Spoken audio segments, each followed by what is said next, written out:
Hello, welcome to the Learn English Lab. Today's podcast, English Listening Practice Podcast topic name is 30 plus C1 level vocabulary foods. We're embarking on, well, a really fascinating journey today, a deep dive into over 30 C1 level vocabulary words, all centered around food.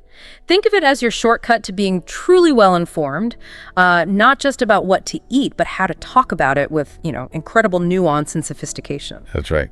Our mission today is really to uncover the richness these specific terms bring to the English language. It's far beyond simply knowing what a word means, Yeah. It's about understanding how mastering this specialized vocabulary is absolutely essential for nuanced expression. Right. When we discuss cuisine, gastronomy, these words don't just add mere flavor to our conversations about recipes or dining experiences. They truly demonstrate a sophisticated, almost artistic command of English.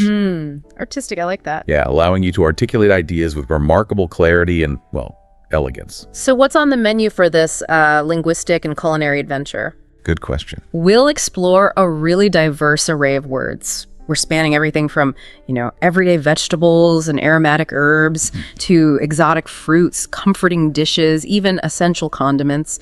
And for each one, we'll unearth its precise definition, explore helpful synonyms just to broaden your linguistic palette. Right. And then, crucially, we'll really unpack how these words are used in practical, often advanced scenarios. Our goal is really to elevate your ability to discuss global cuisines, culinary techniques, and even the cultural significance of food with genuine eloquence. Making your language as rich and varied as the dishes themselves. That's the idea. Exactly. Okay, let's begin by digging into our first category, vegetables and herbs. More than just greens, we're going to uncover how these common ingredients transform into, eloquent descriptors within a C1 context. That's good. Our very first word, artichoke. Now, for those maybe unfamiliar, an artichoke is a round green vegetable. It's characterized by a cluster of thick green leaves that form a bud, and it's used quite extensively in cooking. Definitely distinctive. Yeah, and you might also encounter its synonyms, like the more descriptive globe artichoke, Right. Or for a bit more of a scientific touch, its botanical name cinnera. It's a truly unique vegetable, and its preparation often dictates how it's described, especially, in advanced culinary discussions. Absolutely. Let's delve into this first application. The chef's innovative artichoke heart salad, drizzled with a vinaigrette of aged balsamic, was a testament to Mediterranean simplicity. What's particularly striking here, I think, is the phrase artichoke heart. Yes. It immediately signals a level of culinary refinement, maybe precision. It implies a specific, often meticulous preparation where the tough outer leaves are discarded. Right, get into the good part. Exactly. To reveal the tender, prized core, to simply say artichoke salad wouldn't convey that same sense of delicate care and attention to detail. That's a keen observation. The term artichoke heart isn't merely descriptive, it's almost an edible metaphor, isn't it, for getting to the essence of something. It communicates the chef's understanding of the vegetable's anatomy for optimal culinary use. Yeah. And, paired with aged balsamic, which itself denotes quality and time and Mediterranean simplicity, it paints this picture of elegance through thoughtful ingredient selection and preparation. It's about showcasing the best part, prepared with real discernment. Okay, shifting our scene a bit, this next sentence offers a different perspective. Amid the bustling farmer's market, she selected the freshest artichokes, envisioning a hearty risotto infused with their subtle, nutty essence. Nice. Very evocative. Here, we transition from fine dining to a more maybe home cooking yet still sophisticated narrative. I'm curious, how does the word infused elevate this description, especially when compared to a simpler verb like, say, added? Well, infused is a perfect example of C1 usage because it describes a deeper, more profound integration of flavor. When you simply add an ingredient, it kind of implies a superficial inclusion, right? Right. But to infuse suggests a patient, deliberate process where the subtle, nutty essence of the artichoke permeates the risotto, becoming one with the dish over time. Helpful. It speaks to a patient method, allowing flavors to truly marry. This word communicates a level of culinary understanding and, artistic intent that added simply can't capture. It paints a vivid picture for you, the listener, of a careful, delicious process. And for our final point on artichokes, and this is really interesting, there's a compelling historical dimension. Historical texts reveal that ancient Greeks revered the artichoke for its purported aphrodisiac properties, a belief that persists in modern herbal lore. Oh, wow. I had no idea about that. It's striking how we're connecting food not just to the kitchen, but to cultural history, even ancient mythology. What does the word revered tell us about its significance back then? Revered is such a powerful C1 term. It implies profound respect, almost worship, far beyond just liked or valued. It conveys that the artichoke was seen as more than mere sustenance. It held a deeper, almost sacred significance in ancient Greek culture due to its purported aphrodisiac properties. Right, purported. Exactly. This kind of vocabulary allows you to engage in conversations that span culinary, academic, and even folkloric domains, really enriching your understanding of human culture through the hidden stories embedded in food. And the fact that such a belief persists, well, that speaks to the enduring nature of these cultural narratives. Moving smoothly from one green wonder to another, let's turn our attention to asparagus. This is a long green vegetable with distinct edible stems, which can be enjoyed cooked or even raw. While less common now, you might stumble upon the archaic variant asparagus, or more commonly just garden asparagus. Asparagus is truly one of the quintessential signs of spring, isn't it? Its arrival is always eagerly anticipated by chefs and home cooks alike. It definitely signals warmer weather and lighter meals for me. Let's look at this sentence. The spring menu featured asparagus spears blanched to perfection, their crisp tenderness complementing the delicate poached eggs. Lovely. The phrase blanched to perfection really tells a story, doesn't it? It's not just cooked. It implies a really meticulous culinary skill. That's a very precise observation. Blanched to perfection signifies an exacting cooking technique designed to achieve a desired texture and vibrant color. It highlights both the skill of the chef and the quality of the ingredient. Right. And the verb complementing is key here. It denotes a harmonious relationship between the asparagus and the poached eggs, where each element actively enhances the other without overpowering it. Balance. Exactly. It speaks to a sophisticated menu design where balance is paramount. This level of descriptive precision allows you, the listener, to articulate exactly why a dish excels, moving beyond simple enjoyment to critical appreciation. Okay, stepping back a moment, this next sentence invites us to consider broader implications. Foraging enthusiasts often seek wild asparagus in damp meadows, harvesting it sustainably to preserve natural ecosystems. Very current. This statement truly highlights a modern consciousness around food, sustainability. The adverb sustainably is crucial here, reflecting a growing awareness of our environmental impact. Definitely. And prompting you to consider not just where your food comes from, but how it's acquired. And what's particularly salient about that is how foraging itself, as an activity, speaks to a deep connection with nature, maybe a return to more traditional food gathering methods. Yeah, I see that. This aligns perfectly with contemporary discussions about food origins and ecological responsibility. By describing the harvest as sustainable, the sentence emphasizes a mindful approach that ensures the continuity of both the plant species and the fragile ecosystems it inhabits. It's about, well, consuming with conscience. And for our final point on asparagus, there's a compelling historical dimension that I find genuinely fascinating. In Victorian literature, asparagus symbolized emerging affluence, as its cultivation demanded fertile soils and meticulous care. Oh, interesting. This example really makes asparagus transcend its role as mere food, doesn't it? It became a powerful symbol. Absolutely. This sentence brilliantly illustrates how food items can be deeply embedded in social narratives and cultural values. In Victorian times, asparagus wasn't just a vegetable. It was, like you said, a status symbol, a culinary marker reflecting wealth and social standing. Because it was hard to grow. Exactly.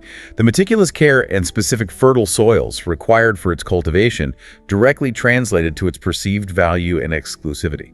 Understanding this allows you to explore the fascinating intersection of food, history, and class. Wow. Realizing how even the simplest ingredient can carry significant socioeconomic weight and contribute to a deeper understanding of historical contexts. Let's move on to a wonderfully fragrant favorite, basil. This is a plant of the mint family, recognized for its aromatic leaves that can be enjoyed both raw or cooked. While sweet basil is most commonly known, you might also encounter holy basil, scientifically known as Ocimum tenuiflorum. A true cornerstone of many global cuisines and an herb with just a remarkable ability to transform a dish. Indeed. Listen to that power as described here. The pesto sauce, vibrant with freshly torn basil leaves, elevated the pasta from mundane to magnificent. Love that description. I'm curious, how does the word vibrant work here, and what exactly does it mean for basil to have elevated the dish? Well, vibrant in this context is far more than just a color description. It's really an invitation to a full sensory experience. It implies not only a bright, fresh green hue, but also an intense, lively flavor and potent aroma. Okay. And for basil to have elevated the pasta, that signifies a profound transformation, a kind of culinary alchemy, you could say. It means the herb took something ordinary, perhaps even mundane, and infused it with such character and zest that it became truly special or magnificent. This is the language of true appreciation for ingredients, recognizing their capacity for profound impact. Now, for something a bit more specific, Thai basil, with its licorice undertones, infuses curries with an exotic depth that captivates the palate. This really highlights the subtle differences within the same herb family, doesn't it? It does, and that's what makes this sentence a strong C1 example. It demonstrates how incredibly specific we can get with flavor profiles. Describing licorice undertones isn't just about identifying a basic taste, it's about discerning a secondary subtle note beneath the primary flavor. Nuance. Exactly. An exotic depth speaks to a complexity and unfamiliarity that truly enriches the dish. This level of detail opens up a world of nuanced discussion about regional variations of ingredients and their unique contributions to global cuisines. It lets you appreciate the subtle differences. Precisely. Appreciate the subtle differences in culinary traditions with greater precision. This next usage broadens our perspective considerably. Herbalists prescribe basil tea for its calming properties, a remedy rooted in ancient Ayurvedic traditions. The medicinal side. This really underscores that basil isn't just for cooking. It has a rich, historical, and even medicinal significance, linking it to ancient practices. And what's key to remember here is that many foods we consume daily have these long-standing medicinal and cultural roles, extending their utility far beyond the kitchen. Right. The mention of Ayurvedic traditions immediately transports us to another cultural context, demonstrating how C1 vocabulary can bridge food with wellness, history, and cultural practices. It encourages you to think about the holistic roles ingredients play in different societies. Recognizing their multifaceted value. Okay, from fragrant herbs, let's move to a widely loved, colorful vegetable, the bell pepper. This is technically a small, hollow fruit, typically red or green, though it comes in other colors too, used extensively in cooking or eaten raw. You might also know it by its botanical name, capsicum, or simply as a sweet pepper. A remarkably versatile ingredient, cherished for its crunch, vibrant color, and subtle sweetness in countless dishes worldwide. Absolutely. And here's how we describe its precise preparation. The stir-fries bell peppers, julienned for uniform texture, added a burst of color and subtle sweetness to the medley. Nice. Let's unpack julienned. Why is that a significant C1 term here, and what does it convey beyond simply cut? Well, julienne is a prime C1 example because it instantly shifts the conversation from generic chopped to a very specific professional culinary technique.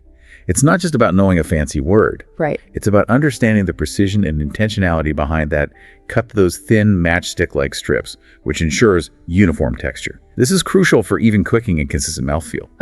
Okay. And it speaks to a chef's care and expertise. It belongs to the specialized register of professional cooking, allowing for a far more nuanced description than simply cut into strips. Now, let's consider the scientific side of this vibrant vegetable. In nutritional studies, bell peppers rank high for their antioxidant content, particularly in vibrant red varieties. This sentence really highlights the health benefits beyond just taste and texture, doesn't it? It certainly does. This exemplifies the shift in food discourse from purely sensory enjoyment to, well, scientific and health-conscious understanding. Antioxidant content is a key term in nutritional science, directly linking consumption to health benefits like fighting cellular damage. Right. And by specifying vibrant red varieties, the sentence also subtly introduces the idea that nutritional value can vary even within the same vegetable, inviting a deeper, more informed choice about what you eat. Makes sense. This kind of vocabulary allows you to engage with health and dietetics, making informed choices, not just delicious ones. And here's a fascinating cultural tie-in. Spanish paella traditionally incorporates roasted bell peppers, their smoky essence evoking sun-drenched orchards. Oh, lovely imagery. The phrase, smoky essence evoking sun-drenched orchards, is incredibly evocative. It doesn't just describe a flavor, It transports you. That's the power of C1 vocabulary at work. It allows for incredibly rich sensory descriptions that don't just tell you about a food, but make you feel the atmosphere of its origins. Yeah. The word traditionally roots the ingredient firmly in a specific cultural dish, emphasizing authenticity. And smoky essence is a wonderfully sophisticated way to describe that complex flavor profile. Much better than taste smoky. Exactly. Far beyond simply taste smoky. It implies a deep, inherent characteristic, almost the soul of the ingredient, connecting the culinary experience directly to the cultural landscape of Spain. Our next vegetable, the cauliflower, is the flower head of a plant from the cabbage family, typically white in color and enjoyed as a vegetable. Informally, you might hear it abbreviated to cauli, and botanically, it falls under Brassica oleracea. A humble vegetable indeed, but one that has witnessed quite a remarkable resurgence and reinvention in modern cuisine. It certainly has. Let's examine this innovation. Cauliflower rice, a low-carb alternative steamed lightly to retain its subtle nuttiness, became a staple in keto diets. This really demonstrates how a single vegetable can adapt to modern dietary trends, doesn't it? It absolutely does. Cauliflower rice is a brilliant example of culinary innovation driven by health-conscious choices and specific dietary frameworks like keto. The term low-carb alternative immediately signals its functional role. Right. Moreover, the description subtle nuttiness isn't just about identifying a taste. It speaks to the nuanced flavor profile that makes this alternative genuinely appealing, not just a compromise. This precision allows you to discuss dietary shifts and culinary adaptations with genuine insight. Now, let's consider a different cultural context where cauliflower plays a traditional role. The Indian dish aloo gobi features cauliflower florets simmered with potatoes and spices, a comforting vegetarian classic. Classic indeed. I'm curious about the use of florets here. How does that term enhance our understanding of the dish compared to just saying cauliflower? Flores is a precise C1 term that specifies the exact, edible, flower-like clusters of the cauliflower, rather than simply referring to the whole head. Ah, okay. The little tree-like parts. Exactly. This detail indicates a knowledge of its common preparation and presentation in classic dishes like aloo gobi. Describing it as a comforting vegetarian classic encapsulates its cultural role beyond just its ingredients, highlighting this place as a staple in many households, especially within Indian culinary traditions. This specificity allows you to engage with multicultural recipes, appreciating the distinct components that make a dish authentic and beloved. And here's a truly fascinating scientific development. Purple cauliflower varieties, bred for enhanced anthocyanins, offer visual appeal alongside nutritional superiority. Very cool. We're talking about food science and genetics at its finest. Indeed, this showcases the ongoing efforts in agronomy and food science to not only enhance visual appeal, but also boost the nutritional profile of our food. Anthocyanins Right, that's the key term. are the natural pigments that give purple cauliflower its vibrant color. But they also provide additional health benefits as powerful antioxidants. This technical vocabulary bridges food with scientific innovation and nutritional advantages. It invites you to think about the ongoing evolution of our food sources. Precisely. It demonstrates a commitment to both aesthetics and advanced nutritional considerations in contemporary agriculture. From familiar greens, let's shift to a vegetable with a truly distinct flavor profile: fennel. This plant is characterized by its feathery leaves and a round, thick, edible stem, used both as a vegetable itself and for adding flavor to food. It's often referred to as Florence fennel, or sometimes, due to its unmistakable taste, simply compared to anise. A wonderfully aromatic ingredient, cherished for its crisp texture and subtle licorice notes that brighten many dishes. That's an apt description. Let's examine how its unique qualities are captured in this sentence. Shaved fennel salad, dressed with citrus and olive oil, provides a crisp, anise-like crunch that refreshes the palate. Sounds delicious. What's noteworthy in this sentence is the precise sensory language, particularly shaved and anise-like crunch. How do these terms articulate a complex experience for the palate? Well, the term shaved indicates a very specific, delicate preparation method, which directly contributes to the desired crisp, anise-like crunch. It's not merely a culinary instruction, it's an integral part of the sensory experience. Right. Anise-like is a C1 descriptor that points to a specific, sophisticated flavor profile, avoiding generic terms. Moreover, refreshes the palate is a highly valued attribute in sophisticated culinary descriptions, implying a cleansing and invigorating effect. Preparing you for the next bite. Exactly. This vocabulary allows you to articulate the dish's complexity with genuine discernment. Okay, zooming out a bit, this next sentence offers a historical perspective. In ancient Roman cuisine, fennel seeds were chewed post-meal to aid digestion, a practice echoed in contemporary herbalism. Fascinating. This really reveals the enduring wisdom of ancient practices, doesn't it? It truly highlights the deep historical roots of food as medicine and how certain traditional uses of ingredients continue to be recognized and applied today. Fennel seeds weren't just a flavor enhancer for the Romans, they were a functional food, a recognized digestive aid. The phrase, a practice echoed in contemporary herbalism, demonstrates the impressive longevity of such knowledge, showing how insights about food's therapeutic properties can persist across millennia. It offers you a fascinating historical perspective on everyday ingredients. And what about this more advanced culinary application?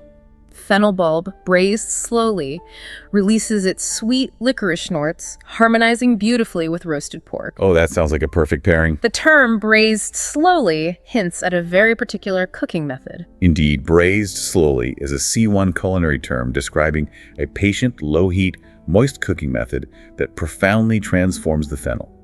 This extended cooking time allows its sweet licorice notes to develop and mellow, making it tender and deeply flavorful. Crucially, the word harmonizing goes far beyond simply going well with. It suggests sophisticated synergy of flavors, a perfect pairing where the elements enhance each other in a balanced and elegant way. It allows you to discuss culinary pairings with a more discerning voice. Exactly, recognizing the artistry involved in flavor combination. Next, we explore another powerhouse of flavor, ginger.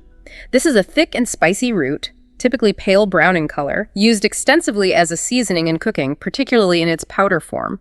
Its botanical name is zingiber, or you can simply refer to it as root ginger.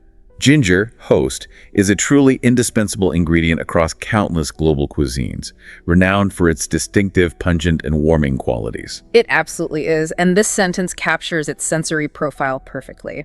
Fresh ginger, grated into the marinade, imparted a zesty warmth to the grilled chicken skewers. The description zesty warmth is wonderfully vivid, isn't it? It truly is. Zesty warmth perfectly encapsulates ginger's dual sensory punch, that bright, almost citrusy kick, followed by a comforting, lingering heat. The verb imparted is also a strong C1 choice here. It indicates that the ginger didn't just add flavor superficially, but infused it deeply into the chicken, which is key in effective marinating. Right, deeper integration. Exactly. This kind of vivid language helps you convey the full, multi-layered impact an ingredient has, moving beyond simple adjectives to a richer, more engaging sensory experience. This next sentence reveals a surprising application and historical context.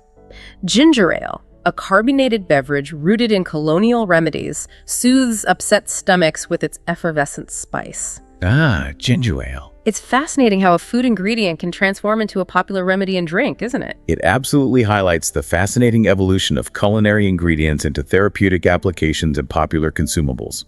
Effervescent spice is a brilliant C1 descriptor.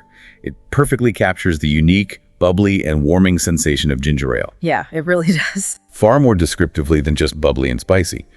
Knowing its roots in colonial remedies adds a rich layer of historical significance, showing how culinary ingredients have long been valued for their perceived therapeutic properties. Connecting food to health in surprising ways. And enduring ways. And here's a cultural connection that truly stands out. In traditional Chinese medicine, ginger root is revered for its anti-inflammatory properties, often brewed into potent teas. The word revered here implies such deep cultural respect. Revered is indeed a profound C1 term, signifying deep cultural respect, almost a sacred regard, which elevates ginger beyond a mere seasoning to a powerful medicinal ingredient. Its prominence in traditional Chinese medicine for its anti-inflammatory properties is a testament to this. Right. The phrase potent teas further emphasizes the strength and efficacy attributed to ginger in these ancient medicinal practices. This expands our understanding of ginger from a cooking ingredient to a cornerstone of ancient wellness practices, allowing you to discuss cultural beliefs and holistic health with more precision. Our next vegetable is the leek. This is a plant of the onion family, characterized by its layers of green leaves and a white stem, widely used in cooking. Its botanical name is Allium ampuloprasum, and while distinct, it's sometimes loosely referred to as a type of spring onion. often considered the more subtle and elegant cousin of the common onion, prized for its milder, sweeter flavor. Exactly. And it plays a starring role in this classic dish. The Vichy soy soup, creamy with pureed leeks, evoke the elegance of French provincial kitchens. Vichy soy is classic. What's noteworthy here is how a single ingredient, the leek, can conjure an entire culinary landscape, specifically the elegance of French provincial kitchens. That's a perceptive observation. The term pureed isn't just a cooking method, it's absolutely key to achieving the velvety, smooth texture that defines a classic like Vichy soys, communicating a precise culinary outcome. And the word evoked is particularly powerful here, as it suggests the soup doesn't merely taste good, it transports the eater, stirring up a sensory and emotional connection to a particular cultural and historical setting. It highlights how specific food vocabulary can immediately evoke a sense of place. And culinary tradition, even a certain aesthetic. Okay, stepping back a moment, this next sentence connects us to nature and a resurgence of traditional practices. Wild leeks, foraged in forested glades, add a mild garlicky flavor to rustic salads. Foraging again. This paints such a vivid picture of seeking ingredients in the wild. It truly does. The phrase, foraged in forested glades, immediately transports you to a natural setting, speaking to a renewed interest in connecting with food sources directly from the environment. Right. Describing the taste as mild garlicky provides a clear yet nuanced flavor comparison, allowing for precise articulation of its unique contribution. This exemplifies the resurgence of foraging as a sustainable practice. And highlights how wild ingredients contribute distinct flavors. Often more intense flavors, deepening our understanding of diverse food origins. And what about this advanced culinary technique? Leek confit, slow cooked in duck fat, transforms the humble vegetable into a luxurious accompaniment. Ooh, confit. The word confit itself is a fascinating C1 culinary term, isn't it? It is indeed. Confit is a classic C1 culinary term, signifying a slow cooking method, often in fat, that traditionally served to preserve food, but now more commonly serves to elevate and transform ingredients. Right. This sentence beautifully shows how a seemingly humble vegetable can be completely redefined and made luxurious through a sophisticated technique. It speaks to the artistry involved in cooking. Demonstrating the potential for even simple ingredients to become gourmet. Exactly. This vocabulary allows you to discuss sophisticated culinary transformations with expertise. Up next, a vegetable with a truly distinctive texture. Okra. This is a type of vegetable known for its long green seed cases, extensively used in cooking. You might know it by its alternative name, lady's finger, or in specific regional contexts, it's closely associated with gumbo. A fascinating ingredient, particularly noted for its unique mucilaginous quality when cooked, which can be both a challenge and a cherished characteristic. That distinctive texture is key, as highlighted in our first sentence. Okra pods, sliced and fried, release a viscous texture that thickens southern gumbos delectably. What does viscous communicate here, and why is that important for describing regional culinary styles? Well, viscous is a precise C1 term to describe a thick, gelatinous consistency, which for many is the defining characteristic of okra's role in Southern cuisine, especially gumbo. Right, the slimy texture people sometimes talk about. Exactly, but viscous is the more technical, neutral term. It accurately conveys okra's unique mucilaginous quality, which is essential for thickening dishes like gumbo. The adverb delectably provides a positive spin, emphasizing that this specific texture is not only integral but highly desirable in certain culinary contexts. So the word choice is crucial. Yes, it allows you to articulate a distinctive, often debated characteristic of certain foods, which is vital for discussing and appreciating specific regional culinary styles and preferences. Okay, stepping back a moment, this next sentence offers a broader cultural understanding. In African diaspora cooking, okra stew serves as a staple, its mucilaginous quality binding flavors harmoniously. Here, we really see okra's significant cultural role. And what's particularly salient about this is how a specific physical property of an ingredient, its mucilaginous quality, is not just tolerated but harnessed and appreciated within a cultural culinary tradition. Right, used purposefully. Exactly. Here, it's presented positively, binding flavors harmoniously, indicating a deliberate and skillful use of this characteristic to create a cohesive and deeply flavorful stew.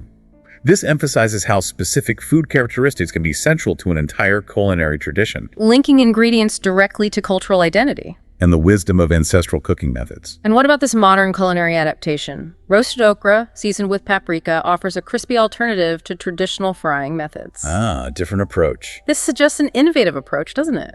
It absolutely does. This example showcases a modern, perhaps healthier twist on preparing okra. The emphasis on crispy highlights a desired textural outcome, directly contrasting with its often viscous reputation when prepared differently. Right. The phrase crispy alternative itself is a C1 way to describe an innovative approach that maintains the appeal of the vegetable while addressing contemporary health considerations. This illustrates how culinary vocabulary can describe innovations in cooking methods. Catering to evolving dietary preferences while still celebrating the ingredient. Well put. Now, a common herb that frequently serves a dual purpose, parsley. This is an aromatic plant with distinctive curly green leaves, used both for garnishing food and as a flavoring agent in cooking. You'll find popular variants like flat leaf parsley, often called Italian parsley, and botanically, it's known as petroselinum. Parsley, host, is far more than just a simple garnish. It's a fundamental herb prized for its fresh, bright, and slightly peppery flavor. Absolutely. Let's look at this usage. A sprinkle of chopped parsley brightened the tabbouleh, adding freshness to the bulgur wheat base. Tabbouleh. I'm curious, how does brighten elevate the description here beyond just saying added color? Brightened is a wonderful C1 verb that does so much more than simply added color. It implies a fresh, uplifting, almost revitalizing effect on both the visual appeal and, crucially, the taste profile of the dish. Okay. It suggests that the parsley cut through any richness or heaviness, adding a burst of invigorating flavor. This is C1 vocabulary truly at work, allowing you to convey the subtle yet significant impact of a garnish. Transforming a simple addition into an essential enhancer of freshness. Exactly. Freshness and vibrancy for the entire dish. What's particularly striking in this next sentence is exploring beyond the common usage. Parsley root, less common than leaves, imparts an earthy depth to broths in Eastern European soups. Ah, the root. Interesting. Many of us only think of parsley leaves, but the root offers an entirely different culinary experience, doesn't it? It highlights a more advanced understanding of an ingredient, revealing its hidden potential. While parsley leaves are ubiquitous, the root offers a distinct earthy depth, a grounded and slightly bitter flavor that is a staple in specific regional cuisines, particularly in Eastern European soups. Oh, right. This demonstrates how C1 vocabulary can expand your culinary horizon beyond the familiar, encouraging exploration of different parts of a plant and their unique roles in diverse culinary traditions. Showcasing a deeper appreciation for ingredient versatility. Precisely. And for our final point on parsley, there's a compelling connection to wellness. In herbal remedies, parsley is touted for its diuretic effects, steeped into invigorating infusions. This raises an important question about the multifunctional nature of ingredients. It certainly does. The word touted is a C1 term that implies a popular, often promoted belief in parsley's medicinal properties, rather than just a simple statement of fact. Here, it specifically refers to its diuretic effects, meaning it promotes urine production. Its use in invigorating infusions showcases how a common kitchen herb can also be a component in traditional health remedies. It links culinary knowledge with traditional wellness practices. Beautifully, allowing you to discuss health and ingredients in a more informed and nuanced way, recognizing their broader historical and cultural applications. Let's turn our attention now to a fascinating root vegetable, the turnip. This is a root vegetable with creamy flesh and distinct white and purple skin, widely used in cooking. For those in Scotland, it's affectionately known as a neep, and botanically, its species is Brassica rapa. An often overlooked vegetable, but one capable of remarkable culinary transformations and offering a surprisingly nuanced flavor. That's a perfect way to put it. Consider this fine dining application. Turnip puree, whipped with butter, provided a velvety contrast to the seared steak. Sounds luxurious. What does velvety contrast communicate here, and how does puree elevate the description beyond just mashed? Well, the term turnip puree isn't just a basic preparation. It signifies a meticulous process to achieve an incredibly smooth, refined texture. And velvety contrast is an excellent C1 descriptor. Right. It speaks to a high-end textural pairing, where the smooth richness of the puree elegantly complements the firm, savory steak. It's not simply about flavor, but equally about mouthfeel and the interplay of textures on the plate. which is a hallmark of sophisticated culinary presentation. Exactly. This vocabulary helps you describe sophisticated pairings in fine dining, highlighting texture and mouthfeel as much as flavor. Zooming out a bit, this next sentence highlights the rich tapestry of regional culinary traditions. In Scottish cuisine, neeps and tatties, mashed turnips and potatoes accompany haggis traditionally. Ah, neeps and tatties. Yeah. Classic. The use of neeps is a great example of regional linguistic identity, isn't it? It absolutely is. Yeah. Neeps isn't just a synonym, it's a regional dialect term, deeply embedded in Scottish culinary identity, reflecting a cultural specificity that turnip alone doesn't convey. Knowing these regional terms allows you to speak with genuine authenticity and respect about different food cultures, appreciating the unique names and traditional pairings that define a local cuisine. It speaks to a deeper immersion into the cultural fabric surrounding food. And for our final point on turnips, here's a compelling connection to modern culinary philosophies. Heirloom turnips, with their tender skins, are prized in farm-to-table movements for sustainability. Interesting. What makes heirloom and prized such important C1 terms here? Well, heirloom is a C1 term that signifies older, open-pollinated varieties of vegetables, often valued for their superior flavor, unique characteristics, and genetic diversity, contrasting with modern hybrid varieties. Okay. The word prized conveys their high value and esteem, especially within the farm-to-table movements. These movements prioritize local, seasonal, and sustainable produce, focusing on ethical farming and environmental consciousness. So this vocabulary helps you discuss modern culinary philosophies. Yes. Connecting ingredients to broader values of ethical consumption and agricultural heritage, demonstrating a sophisticated understanding of contemporary food trends. Our final herb in this segment is thyme. This is a plant characterized by its small, highly aromatic leaves, extensively used for flavoring food. It's most commonly known as common thyme, or scientifically, Thymus vulgaris. Thyme host is a truly classic and incredibly versatile herb, celebrated for bringing earthy, woody, and subtly floral notes to a vast array of dishes. Absolutely. Let's delve into its use in this sentence. Thyme sprigs, infused in olive oil, lent an herbaceous note to the roasted vegetables.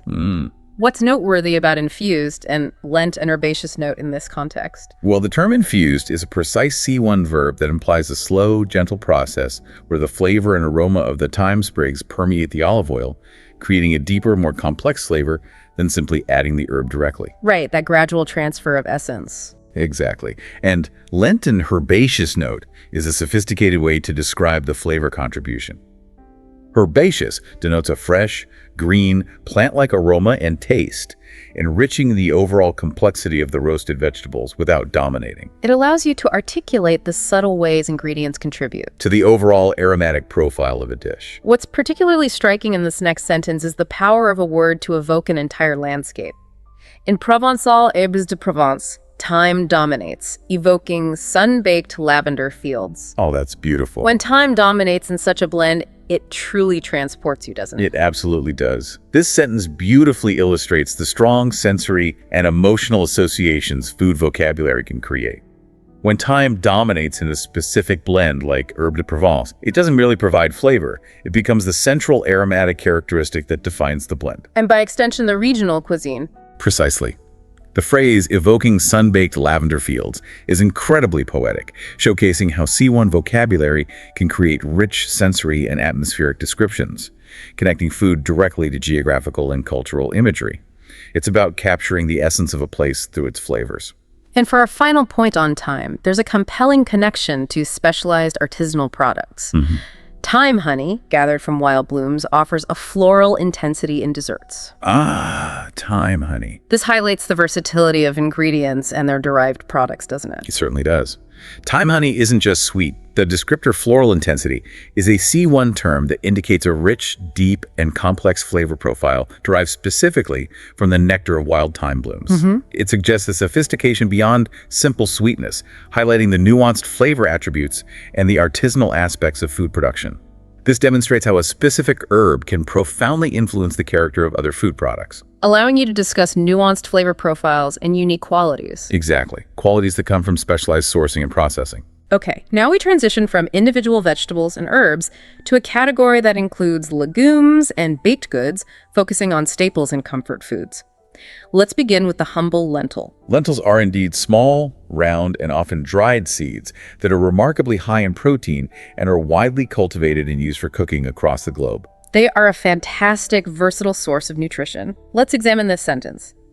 Red lentils, simmered into a dal, formed the hearty base of the vegetarian curry. Dal. Comfort food. What's particularly striking about hearty base here? How does that elevate the description? Hearty base is a great C1 phrase that conveys not just robust flavor, but also significant nutritional value and a satisfying, substantial fullness. It indicates that the red lentils aren't merely an ingredient. They are the foundational element that gives the vegetarian curry its depth and character. Right. This term helps you articulate why a dish is both delicious and profoundly sustaining, suggesting a meal that nourishes both the body and the soul. It moves beyond basic description to capture the essence of comfort food. This next sentence invites us to consider the practical application of healthy eating. Lentil salads, dressed with vinaigrette, provide a protein-packed option for picnics. Protein-packed is a key term in contemporary dietary discourse, isn't it? It absolutely is. Protein-packed is a direct, impactful C1 term that immediately highlights the significant nutritional benefits, especially in the context of a plant-based option. Yeah. It demonstrates how C1 vocabulary allows you to discuss food not just in a gourmet context, but also in terms of health, convenience, and everyday practical usage, like for a picnic. This sentence showcases how a seemingly simple food item can fulfill multiple roles, Offering nutrition, convenience, and suitability for various occasions. and catering to a health-conscious lifestyle. And for our final point on lentils, here's a compelling historical perspective. Ancient civilizations cultivated lentils as a staple, underscoring their enduring nutritional value. Wow. The phrase enduring nutritional value truly speaks to the timelessness of this legume. That's a profound observation. Enduring nutritional value powerfully communicates the timelessness and reliability of lentils as a food source. It connects lentils directly to the very foundations of human civilization, highlighting how certain foods have sustained us for millennia across diverse cultures and geographies. This kind of vocabulary enriches your understanding of food history Linking modern consumption to ancient agricultural practices. and emphasizing their fundamental role in human sustenance and development. It's a testament to their lasting significance. Next, we have a broad and beloved category, baked goods. This plural noun generally refers to any food made by baking a batter or dough in an oven. Think of everything from delicate pastries to comforting oven-baked treats. A truly vast and delightful category, offering an endless array of textures, flavors, and cultural significance. Absolutely. Let's look at this enticing scene. The patisserie displayed an array of baked goods, from croissants to eclairs, tempting early risers. A patisserie. The term patisserie itself sets a particular tone, doesn't it? It certainly does. Patisserie is a precise C1 term that immediately evokes a specific kind of high-end French bakery, suggesting artistry, precision, and a focus on exquisite sweet treats. Right. The array of baked goods, from the familiar croissant to the elegant eclair, paints a vivid picture of abundance and skilled craftsmanship.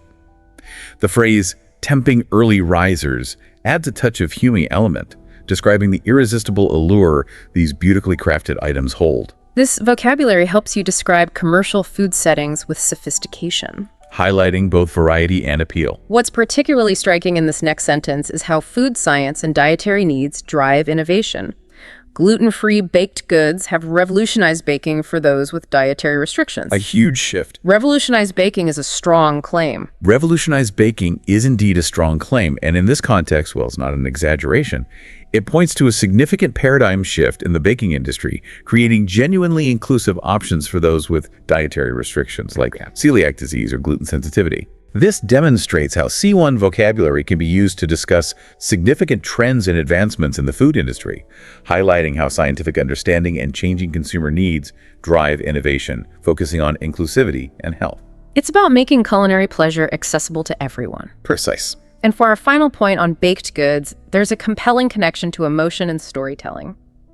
In literature, the aroma of baked goods often symbolizes home and comfort. Ah, yes.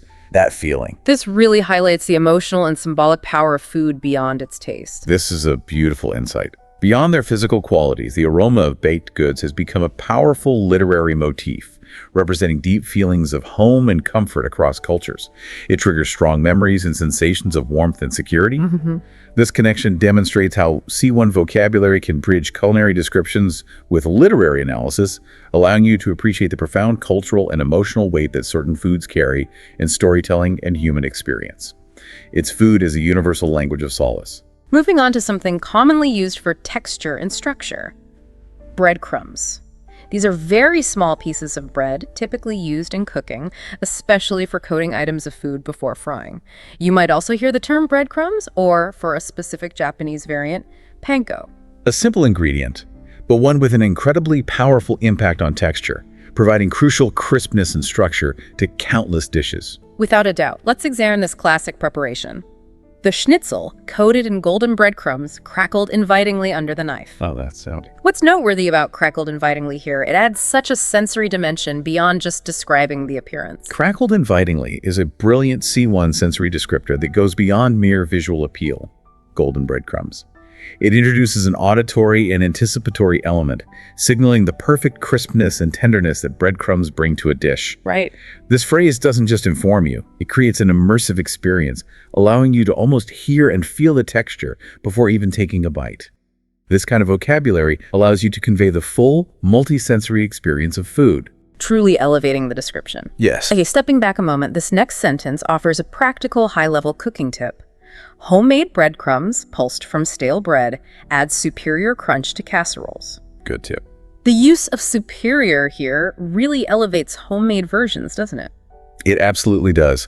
The word superior is a C1 qualifier that emphasizes the nuanced difference in quality and texture achievable with homemade breadcrumbs compared to store-bought options. Pulsed from stale bread also highlights a resourceful, artisanal approach. This sentence serves as an invitation to consider the benefits of simple, thoughtful preparation methods, even for something as basic as breadcrumbs, suggesting that a small effort can yield noticeably better results. It speaks to a discerning approach. And for our final point on breadcrumbs, here's a compelling technical explanation. Quote, "In binding meatballs, breadcrumbs absorb juices, ensuring moist results." The functional role. This explains their functional role, doesn't it? It explains their crucial functional role with precision. This sentence delves into the underlying chemistry and technique of cooking. Breadcrumbs aren't just for texture on the outside. Their ability to absorb juices internally is key to ensuring moist results in dishes like meatballs. Okay. This kind of C1 vocabulary allows you to move beyond simply what an ingredient does to why it works the way it does, offering a deeper understanding of culinary mechanics. The science behind delicious outcomes. Our final item in this segment is the bun. This typically refers to a small bread roll, usually round and flat in shape. You might simply call it a roll, or for a richer, more specific type, a brioche bun. A foundational element, versatile enough to accompany everything from classic burgers to exquisite Asian delicacies. Indeed. Let's look at this common usage. The slider buns, soft and sesame-topped, cradled the mini burgers perfectly. Sliders. What's particularly striking about cradled perfectly here, it adds such a descriptive flourish to a simple item. Cradled perfectly is a wonderfully evocative C1 phrase. It goes beyond merely stating that the burgers fit into the buns. It suggests an ideal fit and harmonious design, implying that the buns were specifically chosen or made to complement the mini burgers. Right. The descriptors soft and sesame-topped provide clear visual and textural cues, emphasizing attention to detail. This precise vocabulary can elevate even a fast food description, allowing you to appreciate the subtle details that contribute to a satisfying meal. Okay, stepping back a moment, this next sentence highlights significant cultural culinary distinctions. Steamed buns filled with pork belly are a dim sum delicacy. Dim sum. Calling them a delicacy instantly elevates their status, doesn't it? It absolutely does. Identifying steamed buns as a dim sum delicacy immediately elevates them beyond a simple food item to something highly prized and specific to a sophisticated culinary tradition. The word delicacy itself is a C1 term that implies a food that is rare, highly refined, or culturally significant. Often requiring skilled preparation. Exactly. This kind of vocabulary helps you discuss ethnic cuisines with respect and a deeper understanding of their cultural significance, recognizing the artistry and history behind such culinary creations. And for our final point on buns, here's a compelling connection to cultural memory and sensory evocation. Cinnamon buns, glazed warmly, evoke festive mornings in Scandinavian traditions. Oh, the smell. This isn't just describing a food, it's conjuring an entire experience. It beautifully captures that sensory and emotional connection. Oh, yeah. The phrase glazed warmly appeals to multiple senses, sight, touch, even temperature, instantly conjuring the comforting atmosphere of festive mornings in Scandinavian traditions. It highlights how food vocabulary can be deeply intertwined with cultural memory and sensory evocation. This enables you to paint a vivid picture with words, linking specific dishes not just to taste, but to deep-seated cultural rituals, emotions, and shared human experiences. Making the description far richer than simply delicious. Okay, let's move on to our next section, which explores sauces and proteins, focusing on flavor and substance. We begin with barbecue sauce. Barbecue sauce is a distinctive, often sweet and tangy sauce, typically made with a blend of tomatoes, garlic, onion, and vinegar, predominantly served with barbecued food. It's commonly known as BBQ sauce, and regionally, you find variants like Kansas City style. It's an American culinary icon. Tangy barbecue sauce, slathered on ribs, caramelized beautifully over the coals. Ribs. What's particularly striking here is the active transformation described, especially caramelized beautifully. Well, slathered is a wonderful C1 verb that immediately conveys a generous and often messy application, indicating indulgence. Right. And caramelized beautifully highlights a specific desirable chemical reaction during cooking, the browning and sweetening that occurs with heat, developing complex flavors. It denotes skilled grilling and an enhanced flavor profile. It allows you to discuss cooking techniques with precision. Appreciating both the science and artistry behind delicious results, making the listener almost taste the outcome. Okay, stepping back a moment, this next sentence raises an important consideration about how food adapts to dietary preferences. Vegan barbecue sauce, sans honey, caters to plant-based enthusiasts. The use of sans honey is quite specific, isn't it? It is indeed. Sans honey is a more formal C1 way to explicitly specify a vegan adaptation, signaling an absence of animal products. This phrase reflects a growing consciousness in food production to cater to plant-based enthusiasts. Acknowledging diverse dietary choices. Exactly, and ethical considerations. It demonstrates how vocabulary evolved to describe inclusive dietary options and market trends, showcasing an awareness of modern consumer demands. And for our final point on barbecue sauce, here's a compelling illustration of culinary diversity. Regional barbecue sauces vary from sweet Southern to spicy Texan profiles. So much variety. This really showcases the incredible geographical nuance within a single food category. This wonderfully underscores a rich tapestry of regional culinary identities.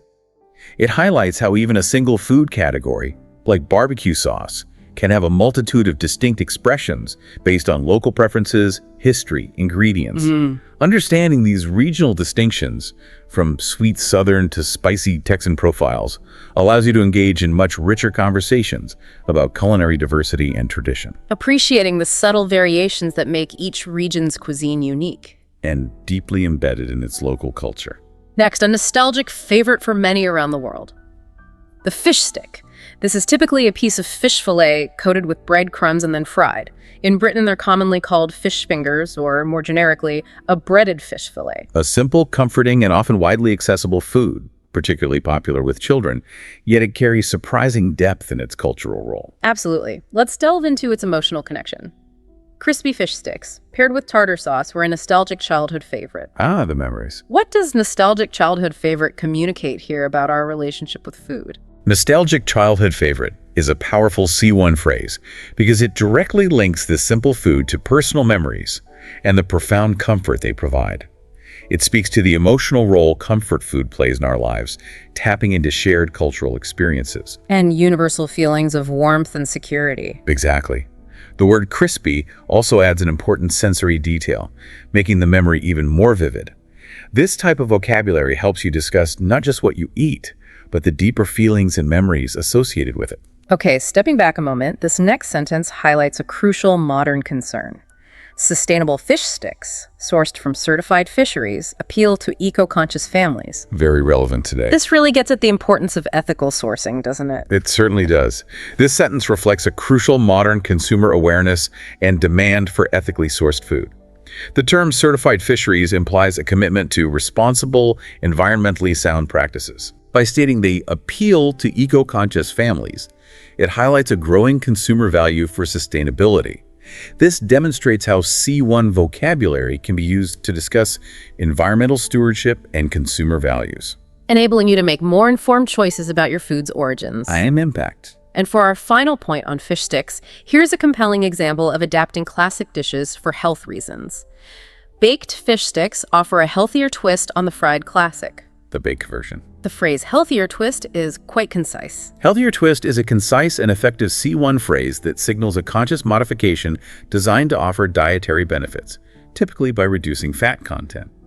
It shows how a basic, often processed food item can be reimagined to meet contemporary health goals. Without completely abandoning the comfort of the original. Exactly. It demonstrates culinary adaptation and allows you to discuss dietary variations and healthier eating habits with accuracy, appealing to those seeking familiar flavors with improved nutritional profiles. From fish, let's transition to a versatile plant-based protein. Tofu. This is a soft white food made from mashed soybeans. Its common synonyms include bean curd and, in some contexts, soya paneer. Tofu, host, is a remarkably versatile ingredient that is often misunderstood, but with immense culinary potential to adapt to a myriad of flavors and textures. That's a spot-on description. Let's look at this innovative use. Silken tofu, blended into smoothies, adds creaminess without dairy. Ah, silken tofu. Very different. What's particularly striking about this application of tofu? This exemplifies the incredible versatility of tofu, specifically silken tofu, which has a very smooth, delicate texture. It highlights its functional role not merely as a meat substitute, but as an ingredient capable of achieving creaminess without dairy. Right. This demonstrates how C1 vocabulary allows you to discuss innovative ingredient applications and vegan alternatives with precision, expanding your culinary repertoire beyond conventional uses. Showcasing how ingredients can fulfill unexpected roles. In contemporary cooking. Okay, stepping back a moment, this next sentence highlights tofu's role in textural imitation. Firm tofu, marinated and grilled, mimics meat in stir-fries. The firm stuff now? This really gets at the art of plant-based cooking. It absolutely does. The combination of marinated and grilled is key here, indicating specific preparation techniques employed to achieve a desired meaty texture and flavor, allowing it to mimic meat convincingly. Textural imitation is a C1 concept that speaks to the ingenuity involved in plant-based cuisine, where chefs and home cooks recreate familiar sensations for a wider audience. This vocabulary helps you describe plant-based cooking techniques. And the art of recreating familiar textures and tastes. Appealing to those who appreciate culinary innovation in vegetarian and vegan dishes. And for our final point on tofu, here's a deeply philosophical connection. In Japanese Shojin Ryori, tofu embodies minimalist Zen philosophy. Wow, that's deep. Tofu here truly transcends its role as mere food, doesn't it? This is a profound insight. To say that tofu embodies minimalist Zen philosophy connects a seemingly simple ingredient to profound cultural and spiritual ideas. Shojin Ryori is a traditional Buddhist cuisine that emphasizes simplicity, balance, respect for nature. Right. Tofu, in this context, becomes a physical manifestation of these spiritual tenets.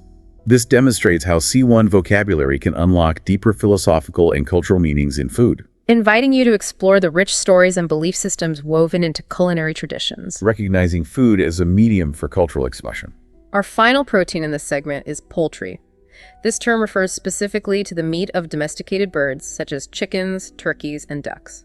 You might also hear the more general terms fowl or avian meat. Poultry is a broad category, absolutely essential to diets worldwide, with significant variations in quality, preparation, and cultural significance. Let's delve into the emphasis on quality here. Free-range poultry, roasted with herbs, yields juicier results. What's particularly striking about free-range poultry in this context? Well, free-range poultry isn't just a label. It's a C1 term that implies a certain quality of life and husbandry for the animal, often associated with superior flavor and texture. Okay.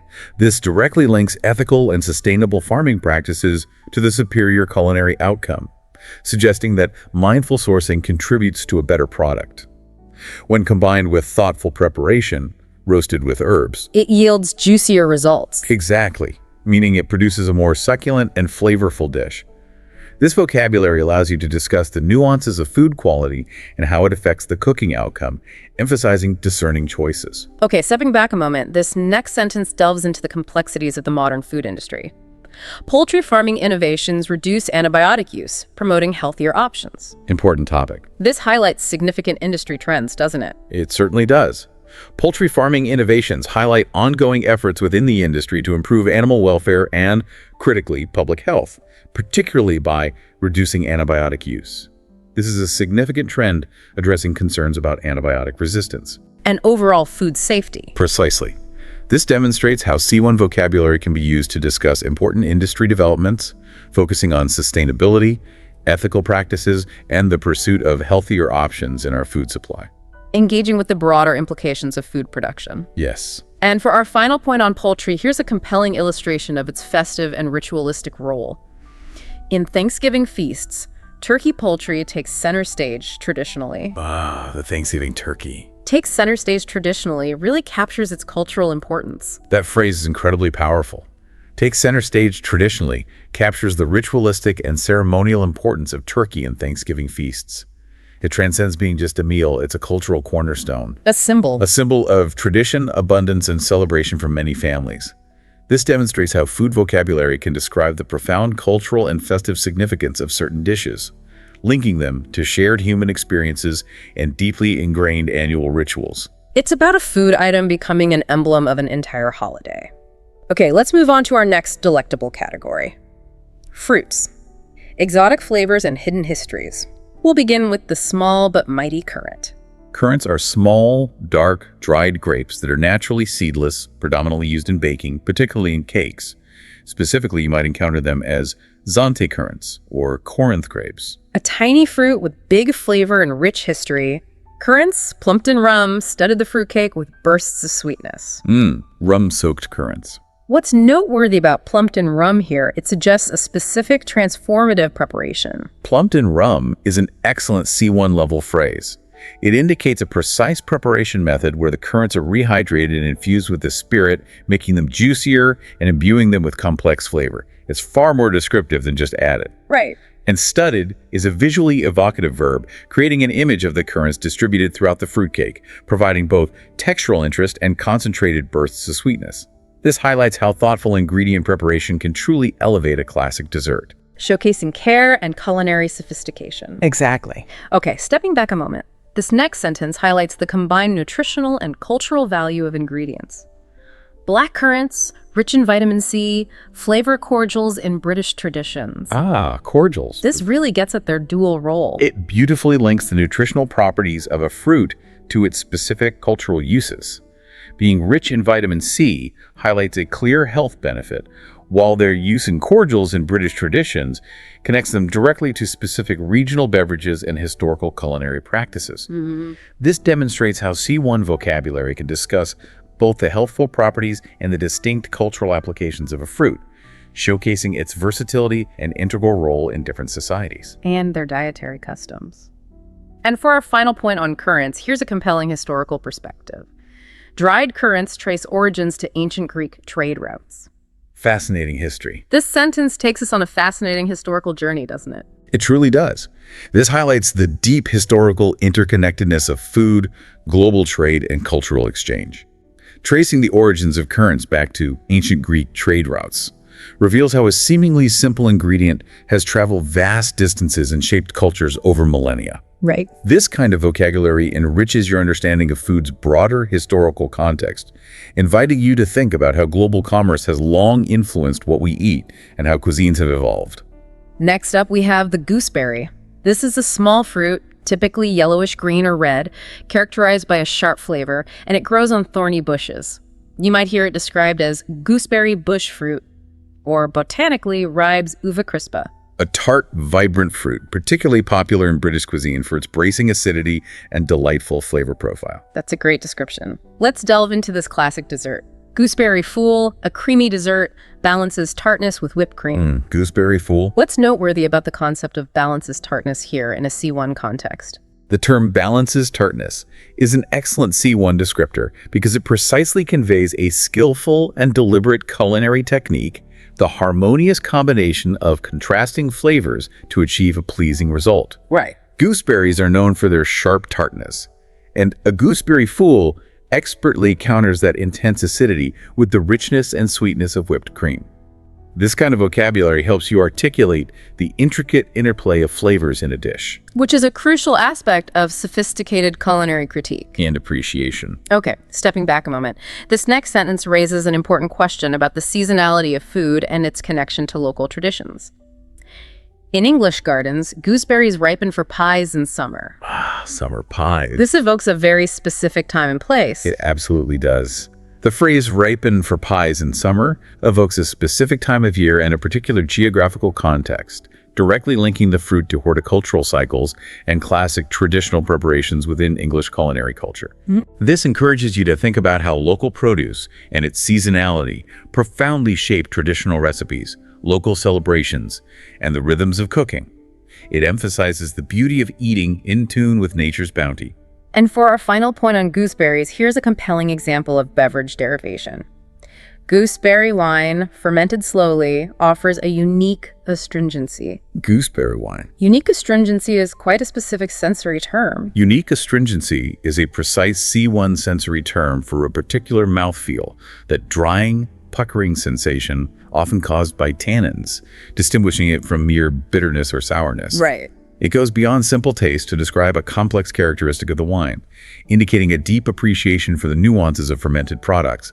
This demonstrates how fruits can be transformed through slow fermentation into sophisticated beverages, Allowing you to discuss the subtleties of wine and other artisanal products with greater discernment. and accuracy. From the temperate to the truly tropical, we have guava. This is a vibrant tropical fruit with a characteristically pink, juicy flesh, native to regions of Mexico and Central America.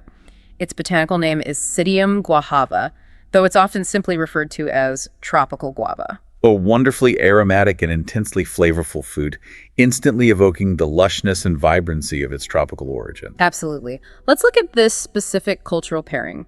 Guava paste, paired with cheese, is a Cuban appetizer staple. Guava and cheese. Classic combo. What's particularly striking about this combination being a Cuban appetizer staple? This immediately highlights the cultural specificity of a culinary pairing. Guava paste paired with cheese isn't just a random combination. It's a deeply embedded Cuban appetizer staple, indicating its integral role in the regional food traditions. Right. This kind of C1 vocabulary helps you discuss authentic ethnic cuisines with a nuanced understanding of their typical uses and cultural significance, recognizing how certain combinations become defining elements of a culinary identity. It's about respecting tradition. Okay, stepping back a moment, this next sentence raises an important question about how food adapts to environment. Fresh guava, halved and chilled, refreshes in humid climates. Perfect for the heat. This points to its practical role, doesn't it? It absolutely does. The description of fresh guava as refreshing in humid climates highlights its practical and physiological role in providing relief and hydration in specific environmental conditions.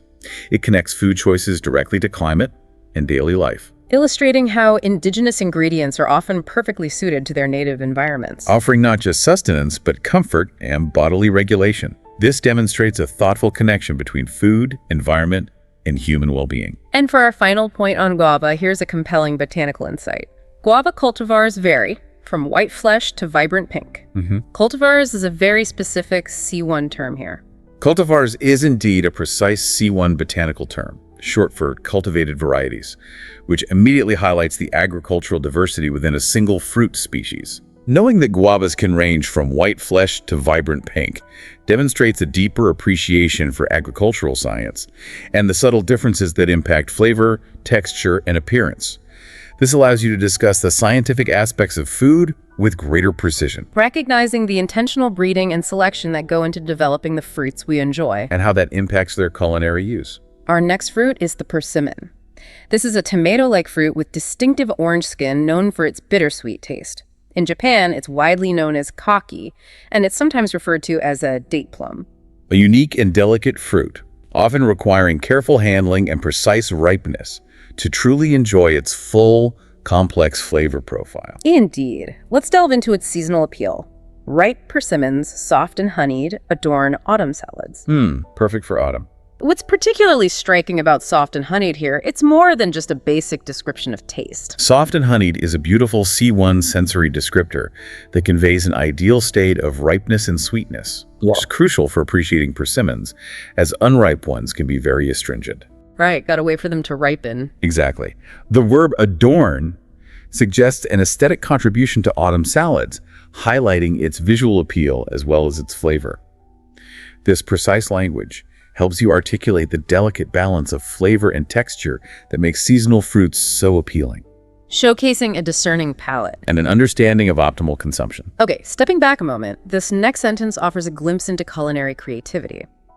In Japanese cuisine, persimmon sushi wrappers add subtle sweetness. Oh, that's different. This is a truly innovative application, isn't it? It absolutely is. Using persimmon sushi wrappers is an innovative and highly creative application, demonstrating a thoughtful fusion of traditional ingredients with modern culinary techniques. The phrase subtle sweetness suggests a delicate flavor contribution, indicating a nuanced approach that enhances rather than overpowers the sushi. This demonstrates how C1 vocabulary can be used to discuss how ingredients can be reimagined and integrated into ethnic cuisines in unexpected ways. Highlighting culinary ingenuity. And cross-cultural inspiration. And for our final point on persimmons, here's a compelling scientific explanation. Astringent persimmons require ripening to mitigate tannin bitterness. Yeah, the science behind it. The word astringent is quite a specific term, isn't it? Astringent is indeed a precise C1 term that describes a specific chemical property and mouthfeel, that puckering, drying sensation caused by tannin bitterness. Right. This sentence explains the scientific necessity of ripening, which breaks down these tannins, thereby mitigating or reducing the bitterness. This illustrates how understanding these nuances is crucial for enjoying certain fruits. This kind of vocabulary allows you to delve into the biochemistry of taste. And preparation, connecting the scientific properties of food directly to the culinary experience, making you a more informed food connoisseur. Another distinctive fruit we're exploring is the quince. This is a yellow and hard fruit that visually resembles a pear, known for its sweet smell, and it's particularly valued for making jams or jellies. Its botanical name is Sidonia oblonga, and in Portuguese it's called marmelo. A truly fragrant, ancient fruit, often requiring cooking to truly unlock its unique flavor and aromatic potential. That's right. Let's delve into this traditional pairing. Quince paste membrillo complements manchego cheese exquisitely. Membrillo and manchego. Heavenly. What's particularly striking about membrillo and the word exquisitely here? Well, membrillo is a C1 term that signifies the traditional Spanish quince paste, highlighting the cultural specificity of this product. Okay. The word exquisitely elevates the pairing, suggesting a perfect harmony and balance of flavors with manchego cheese, a hallmark of sophisticated culinary combinations. This demonstrates how C1 vocabulary helps you discuss traditional culinary pairings with a discerning voice. Recognizing the historical and cultural significance of such perfect matches. It's about a deep understanding of flavor synergy. Okay, stepping back a moment, this next sentence transports us to the world of historical cuisine. Poached quince, scented with vanilla, graces Ottoman desserts. Oh, lovely. This really evokes a sense of ancient culinary artistry, doesn't it? It absolutely does. Poached quince, scented with vanilla, describes a delicate and aromatic preparation that would grace Ottoman desserts, which is a C1 verb implying an elegant, enhancing presence. It evokes a sense of ancient culinary artistry and the refined tastes of historical courts.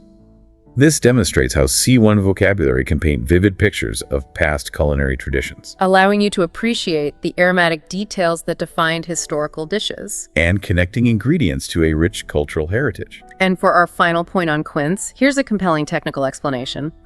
Quince's high pectin content excels in gelled preserves. Ah, the secret ingredient for jam. This delves into the scientific reason behind its culinary utility, doesn't it? It certainly does. Yeah. This sentence explains the crucial technical and scientific reason behind quince's culinary utility. Its high pectin content is a key chemical property that naturally makes it ideal for gelled preserves, such as jams and jellies. This demonstrates how C1 vocabulary allows you to understand and explain the scientific principles behind cooking, connecting an ingredient's inherent composition directly to its functional applications in the kitchen. It's about understanding the why. Next, we dive into the vibrant passion fruit. This is a type of tropical fruit with a characteristically purple skin and many seeds within, native to South America. It's also widely known as maracuya or granadilla. An intensely aromatic and tangy fruit, instantly evoking exotic locales and vibrant tropical flavors. Absolutely. Let's delve into the specific preparation required here. Passion fruit pulp, Strained for curds, fills tangy tarts. Passion fruit curds. What's noteworthy about strained for curds in this context? Strained for curds is a precise C1 description of a specific culinary process required to harness passion fruit's unique flavor and texture. It involves separating the pulp and juice from the seeds and fibrous material to create a smooth, tangy base suitable for fillings like tangy tarts. This vocabulary helps you discuss the nuanced steps in dessert making, appreciating how ingredients are transformed through specific techniques to achieve desired results, highlighting the precision required in confectionery. Okay, stepping back a moment, this next sentence raises an important question about the role of fruit in mixology. In Brazilian caipirinhas, passion fruit adds tropical zest. Oh yes, a passion fruit caipirinha. This goes beyond just flavor, doesn't it? It absolutely does. When passion fruit adds tropical zest to a Brazilian caipirinha, it's not just a basic flavor contribution, it's a vibrant, aromatic enhancement that defines the cocktail's character. Zest implies a lively, bright, and invigorating quality. This demonstrates how C1 vocabulary can precisely describe the multifaceted impact of ingredients and beverages, especially within regional contexts like Brazil, where this fruit is integral to the cultural drinking experience. It speaks to the art of crafting a complex drink. And for our final point on passion fruit, here's a compelling connection between its botanical name and its symbolic meaning. Passiflora edulis yields passion fruit, symbolizing exotic allure. Interesting connection. This bridges scientific classification with cultural perception. This is a beautiful insight. The mention of its botanical name, Passiflora edulis, grounds the discussion scientifically, while the connection to symbolizing exotic allure delves into its cultural perception. Right. This shows how C1 vocabulary can bridge scientific classification with a deeper, more evocative symbolic meaning. The fruit's unique appearance, intense aroma, and vibrant flavor naturally lend themselves to being seen as captivating and intriguing. It allows you to discuss the captivating qualities beyond just taste. Tapping into broader cultural narratives. Our final fruit in this segment is the kumquat. This is a small, orange-like fruit, unique for its sweet skin and contrasting bitter-tasting flesh. Its botanical name is Citrus japonica, and it's often charmingly described as a miniature orange. A truly delightful, bite-sized citrus with a surprisingly complex and distinctive flavor profile for such a diminutive fruit. Indeed. Let's delve into its dual role in this sentence. Candied kumquats, whole and glistening, decorate holiday cakes. Candied fruit. What's noteworthy about whole and glistening and decorate here? It points to both an edible and an ornamental role. Whole and glistening is a precise C1 descriptor that emphasizes both the complete form of the food and its attractive, shiny appearance achieved through candying. Right. The verb decorate highlights its ornamental use, showcasing how C1 vocabulary can describe aesthetic contributions in baking.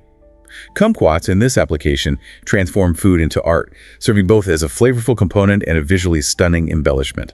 Demonstrating sophistication in both taste and presentation. Exactly. Okay, stepping back a moment, this next sentence raises an important question about the horticultural aspects of food. Kumquat trees, evergreen, thrive in subtropical gardens. This gives us insight into its growth requirements. It certainly does. Knowing that kumquat trees are evergreen and thrive in subtropical gardens provides you with valuable insight into their specific growth requirements and natural habitat. Subtropical is a C1 term that clearly defines the climatic conditions necessary. Right. This vocabulary helps you discuss the environmental factors that influence where and how food is grown, connecting the culinary item directly to its botanical and ecological context. Enriching your understanding of its journey from farm to table. Precisely. And for our final point on kumquats, here's a compelling explanation of a unique sensory experience. Eating kumquats skin first reveals contrasting sweet bitter layers. Ah, yes, the only way to eat them. This really describes a particular way of enjoying this fruit. This is a fantastic illustration of C1's sensory description. Contrasting sweet bitter layers is a precise and sophisticated way to articulate the unique interplay of flavors that defines the kumquat experience. The sweet zest of the rind, followed by the tartness of the flesh. The phrase skin first specifies the unique consumption method that unlocks this distinctiveness. This kind of vocabulary allows you to articulate complex flavor profiles and the particular ways in which different foods are best enjoyed. Making you a more discerning food connoisseur. Capable of appreciating and describing subtle gustatory nuances. Okay, now we move to our final category, dishes and desserts. Culinary classics and modern adaptations. First, a beloved Italian classic that has captured hearts worldwide, lasagna. Lasagna is a quintessential dish made with layers of broad pasta, typically topped with meat or vegetables and a rich sauce, then baked to perfection, undeniably originating in Italy. It's also spelled lasagna in British English, or broadly, a layered pasta bake. A true icon of comfort food. Let's examine this vegetarian variant. Vegetable lasagna layered with ricotta, baked to bubbly perfection. Bubbly cheese. What's particularly striking about bubbly perfection here, it really sets an appetizing scene. Bubbly perfection is a fantastic C1 sensory descriptor that evokes the ideal outcome for a baked dish. It instantly conjures images of melted golden brown cheese and a simmering sauce, indicating that the lasagna is perfectly cooked, hot, and ready to be enjoyed. Right. It's not just visually appealing, it hints at deliciousness. This phrase communicates a high standard of culinary achievement and helps you describe the appetizing qualities of a baked dish with precision and inviting allure. Okay, stepping back a moment, this next sentence shows how a dish can embody a rich culinary heritage. Bolognese lasagna embodies Emilian culinary heritage. Ah, yes, the regional connection. The mention of Emilian immediately ties it to a specific region. It absolutely does. Yeah. The verb embodies is a powerful C1 choice here, suggesting that Bolognese lasagna is not merely from Emilia-Romagna, but that it represents the very essence and traditions of that specific Italian region. It highlights the deep, almost inseparable connection between food and geographical identity. This vocabulary helped you discuss the cultural pride and historical significance associated with traditional regional dishes. Offering a much richer understanding than simply stating its origin. It's about food as a living cultural artifact. And for our final point on lasagna, here's a compelling look at its practical role in modern life. Frozen lasagna, reheated, conveniences, busy households. The modern reality. This takes us from gourmet to practical, highlighting efficiency. This shifts the focus to the practical utility of food beyond its inherent taste and traditional preparation. The phrase conveniences busy households speaks directly to the role of food in modern life, balancing the desire for satisfying meals with the demanding pace of contemporary living. Right. It demonstrates how C1 vocabulary can address the contemporary lifestyle aspects of food consumption, acknowledging the need for quick, satisfying, and convenient solutions. Showcasing food's adaptability to changing societal needs. Next, a warming, hearty classic found in cuisines around the world. Stew. This is defined as a dish of vegetables or meat cooked at a low temperature in liquid within a closed container. Synonyms include casserole or hot pot. A timeless method of cooking, renowned for transforming simple ingredients into a rich, deeply flavored, and profoundly comforting meal through patience and gentle heat. Absolutely. Let's delve into the power of slow cooking here. Beef stew, simmered for hours, tenderizes tough cuts luxuriously. That sounds good right now. What's particularly striking about tenderizes tough cuts luxuriously? Well, simmered for hours is the key. It describes a patient, low-heat cooking process that is essential for transforming less expensive tough cuts of meat. Right. The result, tenderizes tough cuts luxuriously, is a C1 descriptor that speaks to an almost alchemical process, elevating a humble ingredient into something rich, succulent, and deeply satisfying. This vocabulary helps you articulate the benefits of traditional cooking methods, Focusing on the desired texture and mouthfeel. and appreciating how time and technique can unlock hidden deliciousness. Okay, stepping back a moment, this next sentence raises an important question about food's role in comfort and cultural identity. Irish stew with lamb and root vegetables warms winter evenings. Oh, perfect example. This really evokes a feeling, doesn't it? It absolutely does. The phrase warms winter evenings evokes a powerful sensory and emotional response, a profound sense of coziness, security, and tradition. As a national dish, Irish stew transcends its ingredients. It becomes a potent symbol of comfort, cultural identity, and a reflection of a specific culture's seasonal eating habits. This demonstrates how food vocabulary can describe the deeply ingrained cultural and emotional significance of certain dishes, Linking them to shared human experiences and a sense of belonging. especially during particular times of the year. And for our final point on stews, here's a compelling look at their practical utility. One-pot stews minimize cleanup in efficient kitchens. The beauty of the one-pot meal. This highlights their appeal for efficiency, doesn't it? It certainly does. This sentence powerfully highlights the practical utility of food beyond its taste and traditional role. The concept of one-pot stews and their ability to minimize cleanup speaks directly to efficiency and convenience in the kitchen. A highly valued attribute these days. Absolutely. A highly valued attribute in modern, busy households. This demonstrates how C1 vocabulary can discuss the practical advantages of certain dishes, appealing to those who prioritize simplicity and time-saving solutions. Showcasing a pragmatic understanding of cooking. Moving on to a distinctively flavored preserve, marmalade. This is a sweetened food, typically made from cooked lemons, oranges, or other citrus fruits, used commonly as a spread or filling. Think citrus preserves, or more broadly, though less precisely, jam. Marmalade host is often characterized by its delightful and sophisticated bitterness, particularly when crafted from Seville oranges, setting it apart from sweeter preserves. Exactly. Let's delve into its classic breakfast ritual. Seville orange marmalade, bittersweet, graces morning toast. Love that bitter edge. What's particularly striking about bittersweet and Grace's morning toast here? Well, bittersweet is an excellent C1 descriptor for a complex, balanced flavor profile that isn't simply sweet or sour, but a sophisticated interplay of both. It indicates a discerning palate. Right. And the Grace's morning toast is wonderfully evocative.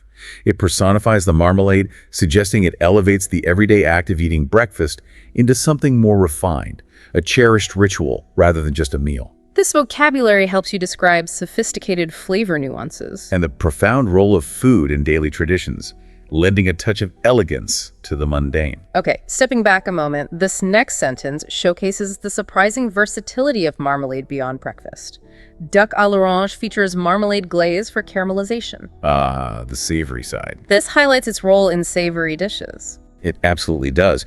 This example demonstrates the unexpected versatility of a product typically associated with breakfast, showcasing its ingenious use in a classic savory dish.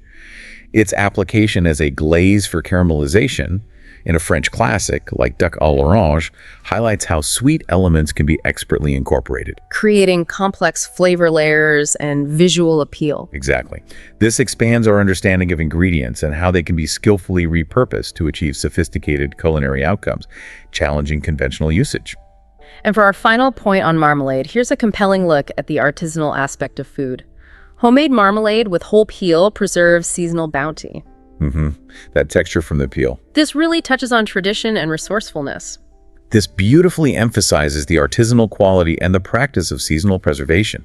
The inclusion of whole peel in homemade marmalade not only adds textural complexity, but also signifies a dedication to traditional preservation methods, allowing one to preserve seasonal bounty. Right. This speaks to a deep appreciation for ingredients, minimizing waste, and the art of seasonality.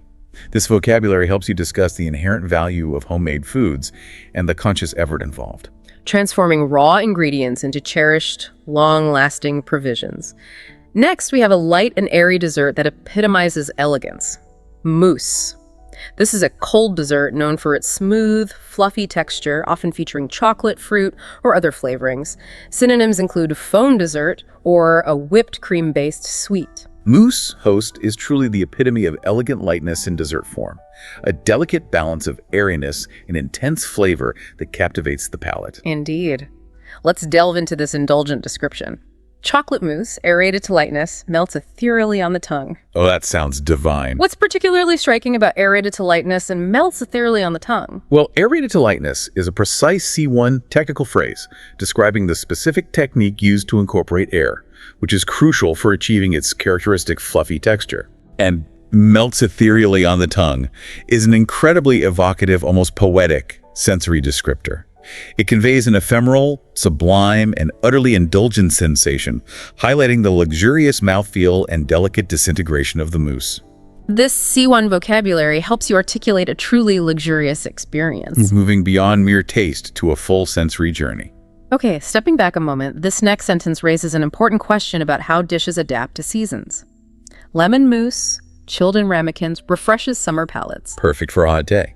This clearly links a dish to seasonal appropriateness. It absolutely does. Lemon mousse is a perfect example of a flavor variant that, when chilled in ramekins, is specifically designed to refresh summer palates. This demonstrates how culinary choices are often consciously aligned with seasonal needs and desires. It highlights a thoughtful consideration of how temperature and flavor profiles can provide optimal enjoyment based on environmental conditions, appealing to a desire for lightness and zest in warmer months. And for our final point on mousse, here's a compelling example that completely flips our expectations. Savory foie gras mousse elevates charcuterie boards. Whoa, savory mousse. This highlights its versatility beyond dessert. This is a fantastic example of culinary innovation and the unexpected versatility of a concept. Savory foie gras mousse entirely recontextualizes mousse, showcasing its application in high-end, upscale culinary settings. Right. The verb elevates is a strong C1 choice, indicating that this sophisticated preparation enhances and enriches the entire charcuterie board.